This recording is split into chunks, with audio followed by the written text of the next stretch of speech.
Hey, everybody. This is the first of what I am calling our Ask a Pastor videos.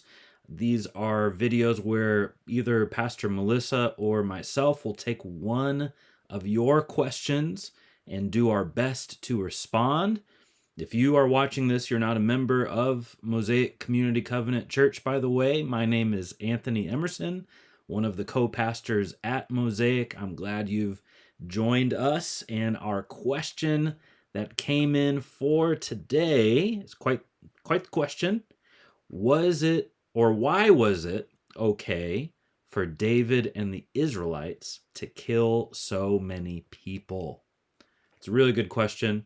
There is all kinds of violence. There's all kinds of death in the Old Testament. I just was preparing for the message that's coming this Sunday, which will be June 21st, 2026, called He's a Fighter. If you are watching this after that date, feel free to go on our YouTube page and look up the message titled He's a Fighter. We deal with basically this question in the book of Joshua, which, whew, that's a doozy of a book in terms of violence and death. But this question in particular about David and about later in Israel's history is important too. So if you read chapters like 2 Samuel chapter 8, and you read about basically a summary of David's military campaigns, it says tens of thousands of people struck down by David and his armies, right?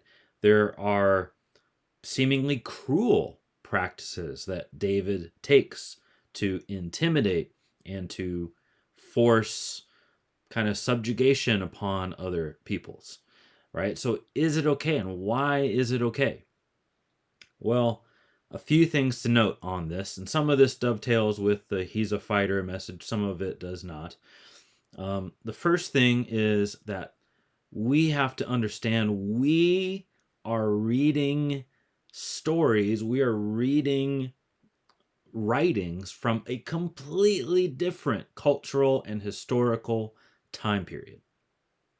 We have to understand that we are weird in world history, in that violence and warfare is foreign to most of us. Not all of us, but to most of us, certainly most of us watching this video and thinking about these things. It just it doesn't compute for us the same way that it did for David, for the Israelites, for all the people living at that time, for whom violence was a given. Like, you were going to have warfare. You were going to have either people invading and taking over your village or your people, or the other way around. It was a given, it was a part, a fact of life for many people, or for the vast majority of people at the time. So we have to understand that this is just completely different culturally. It hits us way harder than it did for them and than it would for most people throughout history. So we have to be humble about that and just notice that. Okay. The second thing is that we live in a completely different part of redemption history. Redemption history is the history of how God is bringing redemption into the world, how God is saving people from sin and bringing his kingdom into the world. There is a progression. God doesn't do the same thing over and over and over. There is a story to what God has done throughout history and how he has unfolded his salvation. So this is a different part of the story. It's a part of the story where violence was okay in a way that it is not now. The reason for that is that the enemies of God, the identity of God's people and the enemies of God's people are different now than they were then. Then, the people of God were ethnic Israel. It was a literal people, an ethnic people, right? And people could join that people. People could worship Yahweh. People could adopt the practices of Israel. And that was the intention, that Israel was to be a light to the nations.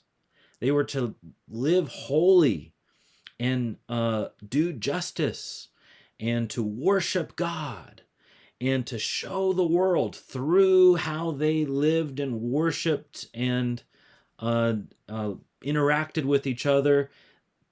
This is who God is. This is the true God, and people would be attracted to that. People would be drawn to the Lord from every nation. That was the intention. But it was still the ethnic people of Israel that were the center of that plan. And when nations, instead of seeing Israel as, oh, we need to respond and we need to adopt these practices, we need to worship the true God, when they come up against Israel in war and seek to destroy them, well, God is very clear. These are now the enemies of my people and of myself. And literal warfare is warranted in that case at that time, right? Today, the people of God is not a specific ethnic group of people. Jesus, through his ministry, death, and resurrection, and the sending of his Spirit, has widened the people of God to every ethnic group, every people, every nation on earth. All those with faith in him as their Lord and Savior are now the people of God. And our enemy is not different ethnic people groups or nations. Our enemy, as Ephesians 6:12 says, is not flesh and blood, but our struggle is against the spiritual forces of evil in the heavenly realms. I want to read from Colossians chapter 2, where it talks about Jesus dying on the cross. And we rarely think about this. Colossians 2, verse 15, and having disarmed the powers and authorities, the spiritual forces of evil in the heavenly realms, basically, he made a public spectacle of them, triumphing over them by the cross. Jesus, in his death on the cross, unmasks our true enemy, makes a public spectacle of them, strikes the decisive blow. And now we can see it is not people groups that we are fighting against. It is the devil. It is against spiritual forces of evil.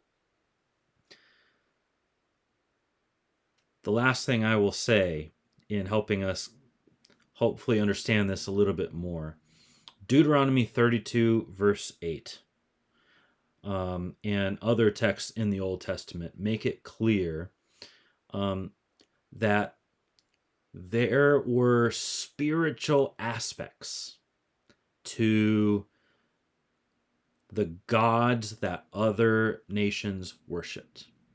A lot of the time, we read about idols, about false gods, and we're like, how could anybody believe in these weird things that aren't even real? They were real. The Old Testament assumes that behind Baal, behind Asherah, behind these false gods were spiritual forces of evil, were demonic forces, were spiritual enemies, literal spiritual enemies that we are still fighting against today. And so when Israel fights against these different nations that are bent on destroying them or opposing Yahweh, they are fighting against forces, against peoples that are worshiping, that are serving these false gods, these demonic forces. All right, that's the assumption. That is part of the understanding. So at that time, this warfare was spiritual as well, even though it was literal on top of that. Now, because of what Jesus has done, we live in a different part of redemption history. We're called to do spiritual warfare against our spiritual enemy by putting on the full armor of God, by standing firm, by sharing the gospel, by living a righteous and just life. That's how we do spiritual warfare today. So I hope that's helpful. And if there are further questions on that, clarifications, we would love to continue the discussion. Feel free to send those my way or Melissa's way. And we look forward to doing more of these and discussing the Bible together. God bless.